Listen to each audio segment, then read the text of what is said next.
افضل شکری صاحب نے ہمیں جوائن کیا ہے، سابق آئی جی سندھ نے۔ افضل صاحب آپ کا شکریہ اپنا قیمتی وقت ہمیں دینے کے لیے۔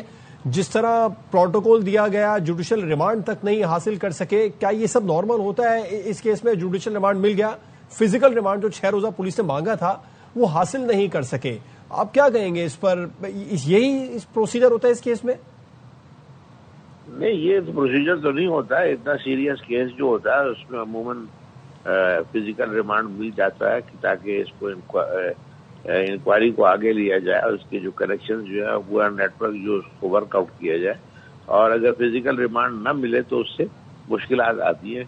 لیکن یہ میں آپ کو بتا دوں کہ آج کل، پہلے جب پرانی بات ہے جب میں پولیس میں تھا تو اس وقت فزیکل ریمانڈ بہت زیادہ امپورٹنٹ تھا۔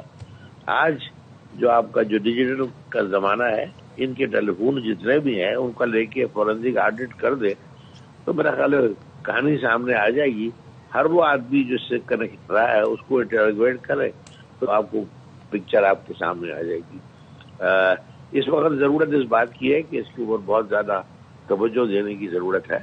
اپیرنٹلی یہ ایک بہت بڑا کوئی نیٹ ورک ہے کہ جس کی یہ خاتون جو ہے وہ اس کا حصہ ہے، اور اسی وجہ سے ان کو اتنا کانفیڈنس بھی ہے کہ ان کی جان چھوٹ جائے گی جلدی، لیکن چھوٹنے والی بات نظر نہیں آتی۔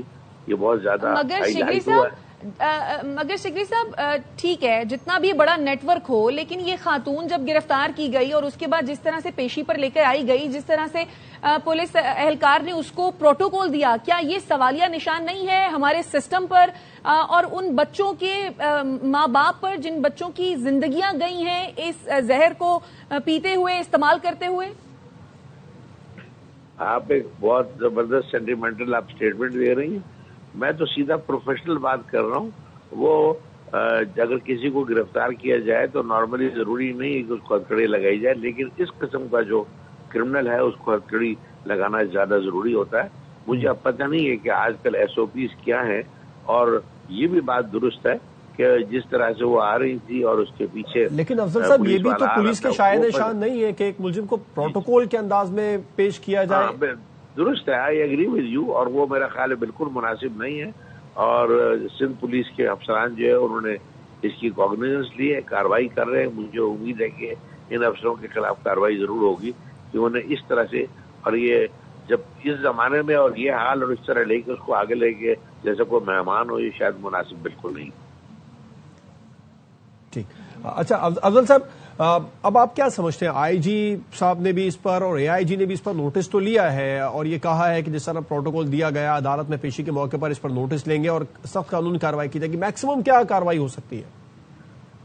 ہیلو جی افضل صاحب، جو IG اور AIG صاحب نے نوٹس لیا ہے انہوں نے کہا ہے کہ پروٹوکول دینے پر ہم کارروائی کریں گے، کیا کارروائی ہو سکتی ہے آپ سمجھتے ہیں؟ وہ ڈپارٹمنٹل ایکشن لے کے اس میں میرا خیال ہے اگر وہ چاہیں اور ان حالات کو دیکھ کے مزید اس پہ انکوائری کر کے میرا خیال ان کو نوکری سے بھی برطرف کیا جا سکتا ہے۔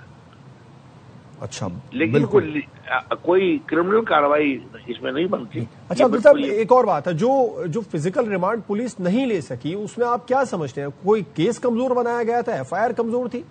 اب ایپیرنٹلی یہی کہا جا رہا ہے کہ جی کہ کیس ہوتا ہے، لیکن یہ ویسے جو کیس جو ہے وہ جو آپ لوگ جو بات کر رہے ہیں اور جو اتنا بڑا نیٹ ورک ہے اور جو ان کی کاروائیاں ہو رہی ہے تو نارملی تو اس کو ریمانڈ ملنا چاہیے تھا۔ اب کیا نہیں ملا، جب تک اس درخواست کو نہ دیکھا جائے جس میں ریمانڈ مانگا ہے تو کچھ میں کہہ نہیں سکتا اس پہ۔ اور گرفتاری میں تاخیر پر افضل صاحب آپ کیا کہیں گے؟ 21 جولائی 2021 میں مقدمہ درج ہوا تھا منشیات کا، اور گرفتاری اب ہوئی 5 سال کے بعد۔ نہیں، وہ پھر اسی کیس کے حالات کی بات ہے کہ کیا انکوائری ہو رہی تھی، کیا اس پہ تفتیش ہو رہی تھی اس کو گرفتار کرنے کے لیے اور پھر اس کو گرفتار کیا، یا یہ ہے کہ معلوم نہیں پڑ رہا تھا کہ یہی عورت ہے کہ ہے کہ نہیں، اور اب کیونکہ ان کے پاس کچھ ایویڈنس آیا ہے تو اس کی بیسس پر انہوں نے گرفتار کر دیا۔ وہ انویسٹیگیٹنگ آفیسر پر ڈیپینڈ کرتا ہے، لیکن یہ اتنا ہائی پروفائل کیس ہے اور اس میں اس قدر جو فائنینشیل ٹرانزیکشن والا معاملہ ہے تو اس کے اوپر کچھ سوالات ضرور اٹھتے ہیں اور ان کو بھی دیکھنے کی ضرورت ہے۔ اچھا شگری صاحب، لیکن اس خاتون پر تقریباً 10 مقدمات درج ہیں، اور جو مقدمات ہیں وہ درخشاں اور گزری ان 2 تھانوں میں جو ہے وہ درج ہیں، لیکن ان 5 سال کے دوران اس کے خلاف کوئی کارروائی نہیں ہوئی، اس کو کوئی گرفتار کرنے کے لیے نہیں گیا، اس کی گرفتاری عمل میں آئی ہی نہیں۔ آپ سمجھتے ہیں کہ کیا کہتا ہے لا اس پر کہ جو ایس ایچ اوز اس دوران تعینات رہے ان کے خلاف بھی انویسٹیگیشن کھل سکتی ہے کہ کیوں اس کو گرفتار نہیں کیا گیا باوجود اس کے کہ 10 مقدمات درج ہوئے؟ ظاہر ہے یہ ایک بہت ہائی پروفائل اور بہت امپورٹنٹ کیس ہے، جو آپ نے درست فرمایا کہ لوگوں کی زندگیاں برباد کر دی گئی ہیں اس قسم کے زہر کو جو ہے سوسائٹی میں پھیلا کر، تو اس کو اس اسپیکٹ کو دیکھنا چاہیے اور معلوم کرنا چاہیے کہ اس کا کیا کنیکشن تھا اور پولیس والوں سے کیا تعلق تھا اور کس قسم کا ارینجمنٹ تھا، وہ معلوم پڑ سکتا ہے اور اس پہ کارروائی ضرور ہو سکتی ہے۔ ٹھیک، سابق آئی جی سندھ افضل شگری صاحب ARY نیوز سے بات کر رہے تھے، وہ کہہ رہے تھے کہ کیس مضبوط ہے، دیکھنا ہوگا کہ آئی جی اور AIG اس معاملے پر کیا نوٹس لے سکتے ہیں۔